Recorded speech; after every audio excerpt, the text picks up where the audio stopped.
شما داستان اصحاب رسول الله صلی الله علیه و سلم را شنیده باشین، خصوصا در دوران عمر ابن خطاب رضی الله عنه، زمانی که نیروهای جنگی مسلمان ها در مقابل نیروهای جنگی امپراتوری فارس قرار میگیره.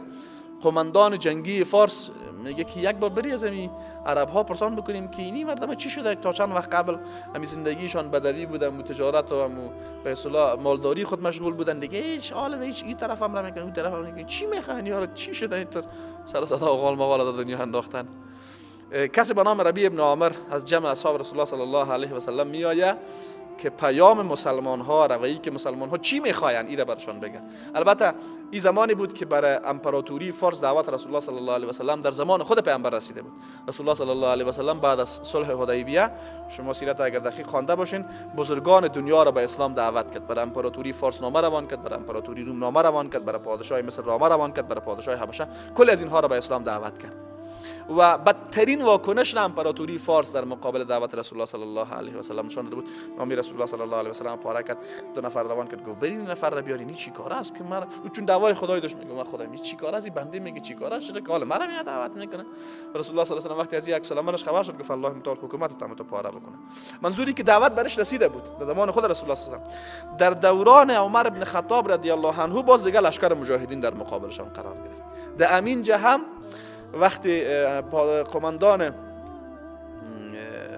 قماندان نظامی فارس میخواد که مسلمان ها چی میکنن، ربیع ابن عامر میآید. اول معمولا پادشاه ها دوران بسیار با زندگی بسیار متفیشن و درشنی زیادی داشتن، بسیار از امکانات بالای استفاده میکنن.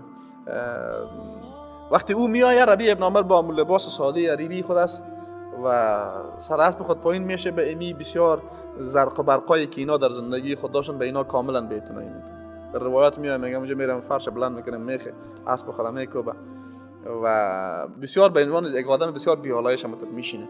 میگه چی میخواین، چون به اصطلاح نماینده دیپلماتیک از به اصطلاح امروزی کسی دیگه چیزی گفتم نمیتونه بگه. قماندان فارس ازش پرسان میکنه که شما چی میخواین. ربیع ابن عامر در 4 جمله هدف جنگ خود خلاصه میکنه، بسیار زیبا صحبت میکنه. اول میگه، نشان میده که منبع گپی را که ما میگیم از خودمون است. میگه اول ما را الله برانگیختانده، ما خودمون نیستیم. مثل که این نظام های بشری را شما ببینید هر طرف وقتی ظلم و جنایت میکنن باز پیام خودم میتن.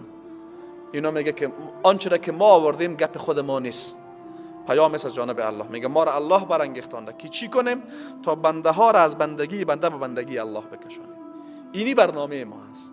یعنی وقتی برای خود قماندانم که غالبا میگن که رستم بوده، برای رستم میگه که تو که رستم هستی و قدر شهکار داری و قدر شجاعت داری، بازم پیش امپراتور به عنوان بنده استاد میشی و تعظیم میکنی و سجده میکنی. ما آمدیم میتونه نجات بدم از این ذلت خلاص شوی.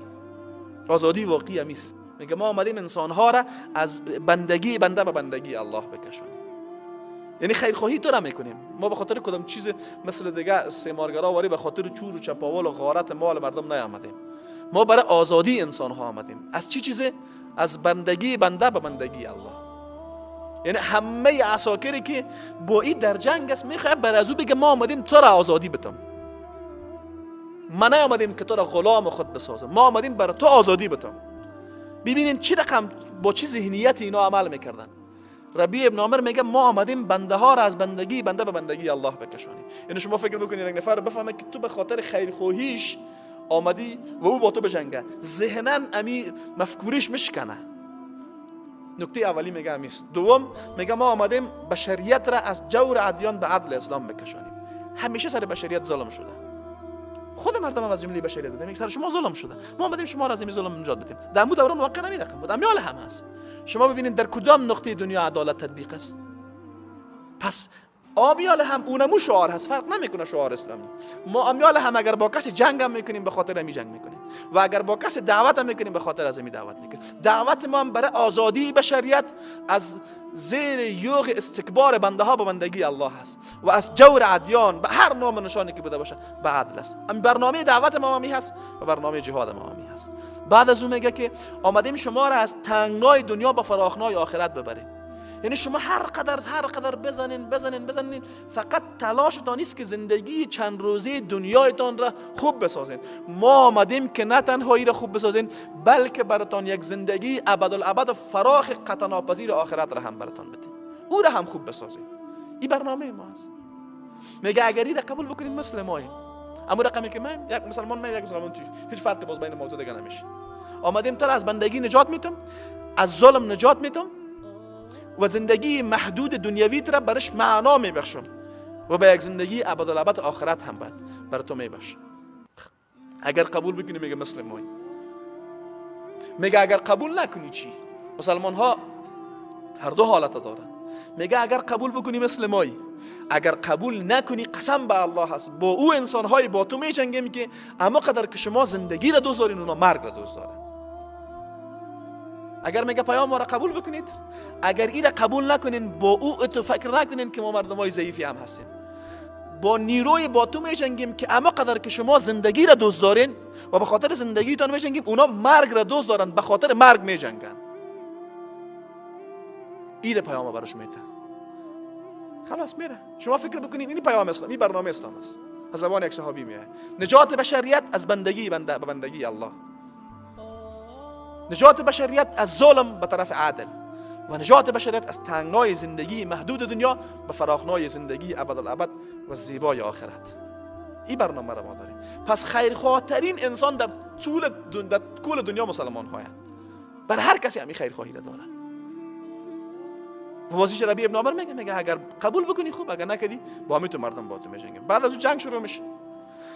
تعداد عساکر نظامی امپراتوری روم با مسلمان ها غیر قابل مقایسه است. از لحاظ تعداد امکاناتشان غیر قابل مقایسه، تکنیکای جنگیشان غیر قابل مقایسه. در هر میدان مسلمان ها پیروز میشن، عساکر امپراتوری روم فارس شکست میخورن. آخری قماندان باز جنگ میکنه. قماندان میگه چی شده شما را؟ تعدادتان کم است. میگه نه، از مسلمان ها که چند برابر بیشتریم. اسلحه و وسایل نظامی نداریم. میگه بله داریم، چند برابر از اونها که بیشتر. تکنیکای نظامی. چرا میگه شکست میخوریم؟ قماندانش میگه دلیل یک نکته هست. میگه عسکر ما آخرین هر عسکر ما میخواد آخرین نفری که در جنگ کشته میشه خودش باشه. از مسلمانا سرچپه است. هر عسکرش میخواد اولین نفری که در جنگ کشته میشه او باشه. کتی رقم مردم جنگ کرده میشه دیگه. میگه پس مسلمان به حد انسان خیرخواه است که به خاطر خیرخواهی دیگران خود را وقف میکنه. معنای جهاد هم است. ما وقتی جهاد هم میکنیم یعنی میمیریم به خاطر خیرخواهی دیگه بشریت میمیریم. با این ذهنیت یک نفر در میدان جهاد هم باید واقع شود که تو به خاطر خیرخواهی از اون به حدی فداکاری میکنی که به خاطر خیرخواهی از اون میمیری. رساندن اسلام خیرخواهی است. از این که دیگه خیرخواهی بزرگی در زندگی برای هیچ کسی نمیتونین کار بزرگتر از رساندن اسلام برش بکنین. به خاطر رساندن اسلام مسلمان فداکاری میکنه. این مفهوم در ذهن جوامع باید باشه. و پیام اسلام پیام ما، پیام تو، پیام احمد محمود نیست، قرآن است. پس به خاطر رساندن قرآن و به خاطر دعوت به قرآن مسلمان کشته میشه.